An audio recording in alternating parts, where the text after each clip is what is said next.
Magkano po ang kuha sa inyo ng palay? Minsan nga ni ano lang. Palay 25. 27 po ang kilo.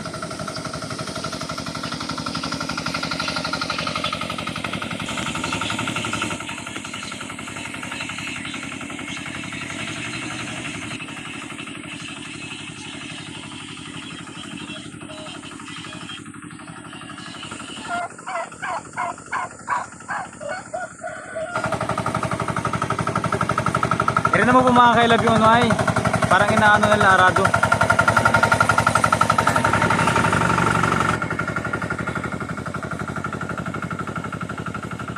Nilang bawi ng kanilang pagod. Sana ay may maging success ang kanilang pinagpaguran. Ayan.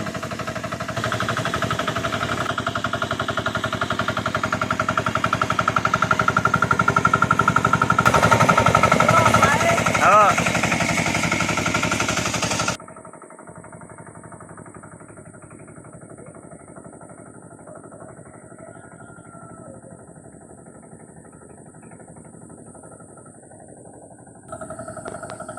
Mahirap kaya magtanim nan? Maday lang. Mahirap din.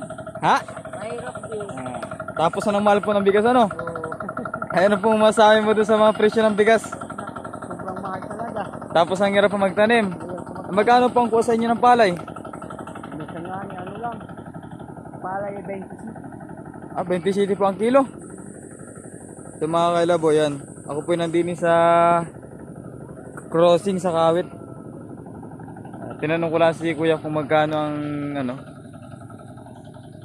Mga ilang buwan po yung kuya bago maani? 2 buwan ka natin, may 3. Pwede na po ang harvestin yun. Magapong ka pong gaganyan dyan.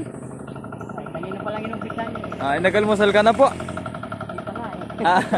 Magalmusal po't ba kayo pagilaban? Ano po pangalan mo tatay? Rune. Ronnie yan.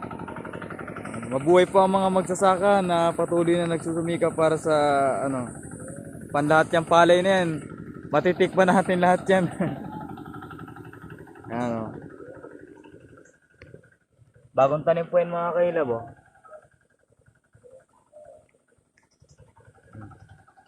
Kita tayo, salamat po. Ingat po kayo palagi. Yan.